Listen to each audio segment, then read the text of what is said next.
ठीक इसी प्रकार से धाम की बात है। धाम के सुख का अनुभव, धाम के स्वाद का अनुभव उन्हीं महानुभावों को होता है जो नामाश्रयी हैं। नामाश्रयी नहीं है वे धाम में रहकर भी धाम का सुख प्राप्त नहीं कर पाते।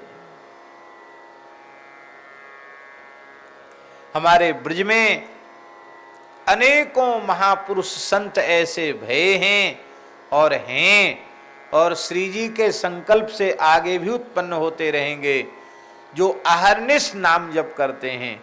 ऐसे संत ब्रज के गांव गांव में रहकर मधुकरी करके 3-3 साढ़े 3-3 लक्ष नाम जप करके रहते हैं। उनके सामने कैसा स्वरूप ब्रजभूमि का प्रकट होता है यह वही जान सकते हैं, सब लोग नहीं जान सकते। और भले ही कोई यहीं पैदा क्यों ना हुआ हो, यदि भजन नहीं करता है, नाम जप नहीं करता है, तो जीवन भर धाम में रह जाए तो भी धाम का अनुभव नहीं होता। एक शरीर से ब्रजवासी सरकारी नौकरी में कहीं बाहर थे, तो एक पंडित जी मिले।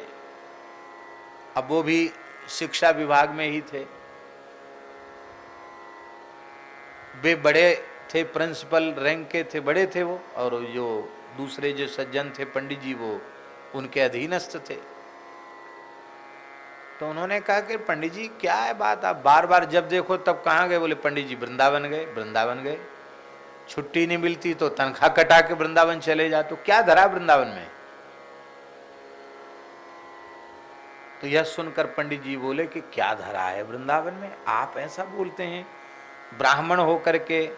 अरे हम ब्राह्मण नहीं, हम ब्रजवासी भी हैं, वहीं पैदा भये। कहा दिखो तुम्हें वृंदावन में?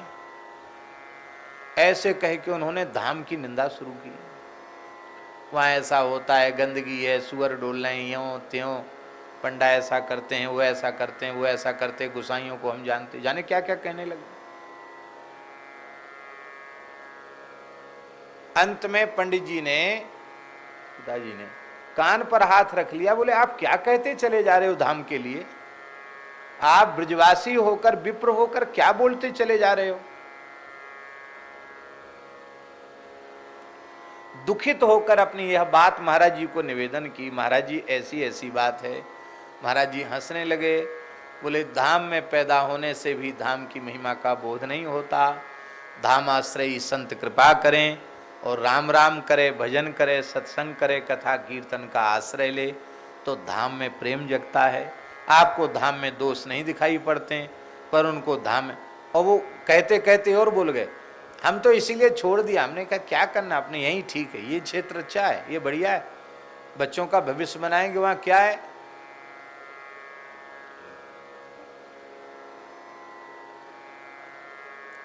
और संतों की कृपा हो जाए तो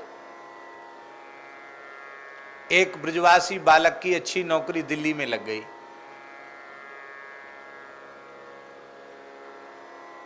और वो संतन के संपर्क में, गिरिराज जी की बात, वो नौकरी छोड़ छाड़ के गिरिराज जी में आ गए। तो उसके भैया ने हमसे कही,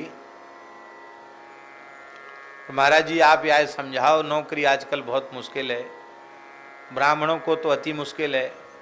बढ़िया जॉब लगा था, अच्छी कंपनी में अच्छी तनख्वाह थी, छोड़ छाड़ के चला आया, काहे के लिए पढ़ा लिखा, तो यहाँ क्या धंधा करा मैं इसको। हमने भी समझाया उसको। तो बोला बाबा एक बात बताओ, बुरी मत मानियो, हमने यहाँ कहो बाबा एक बात बताओ, हमारे गिरिराज बाबा इतने दयालु हैं कि यहाँ सुअर तो दूध पी रहे हैं और गधा हलवा पूड़ी खा रहे हैं, तो हमका सुअर और गधाउते गए बीते हैं जो गिरिराज बाबा हमें भूखों मार देगो। गिरिराज जी को खूब दूध चढ़ता है, भले ही वो सिंथेटिक ही क्यों ना हो। तो जतीपुरा के उधर देखो नाली में सुअर दूध पीते हैं और भंडारे की पूड़ियाँ, हलवा फिक जाता है, लोग खाने वाले भी नहीं पैदा होते तो गधे खाते हैं पूड़ी। बोले गधा तो खा रहे हैं हलवा पूड़ी और सुअर पी रहे हैं दूध, का हम सुअरों गधौते गए बीते हैं, जो हमारे गिरिराज बाबा भूखों मार देगो। अरे हम गिरिराज बाबा के, गिरिराज बाबा हमारो, हम गरीबी में रहे वो स्वीकार करें, पर ब्रज भूमि के बाहर बाबा हम ना जा सकें, हमारो मन ना करे।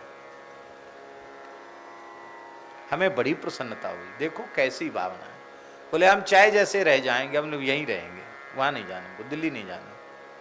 जबकि दिल्ली कितनी दूर है।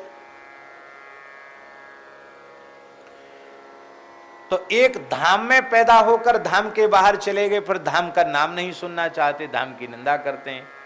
एक धाम में पैदा होकर बाहर चले गए, आवश्यकता नौकरी की है, फिर भी यहां आने के बाद धाम से बाहर नहीं जाना चाहते। ये है सत्संग की महिमा, भजन की महिमा। तो नामाश्रयी के जीवन में ही रूप का प्रकाश, नामाश्रयी के जीवन में ही धाम लीला का प्रकाश, नामाश्रयी के जीवन में ही भी धाम का प्रकाश। इसलिए नाम रूप लीला धाम में नाम ही मुख्य है। इसी बात को कहा जा रहा है कि नाम रूप लीला धाम ये चार जहाज हैं। किसी भी जहाज पर बैठ जाओ, भवसागर से पार तो उतर जाओगे, पर यदि आपके जीवन में मूल में नाम नहीं है तो रूप की प्राप्ति होने पर भी आपको लाभ नहीं मिलेगा, लीला की प्राप्ति होने पर भी संदेह तमाम पैदा हो जाएंगे। धाम के की प्राप्ति का भी जो लाभ मिलना चाहिए वो लाभ आप नहीं ले पाएंगे। इसलिए नाम रूप लीला धाम में ये नाम ही मुख्य है। नाम जहाज चढ़ी भव सिंधु तरे, नाम जहाज में चढ़ करके भव सागर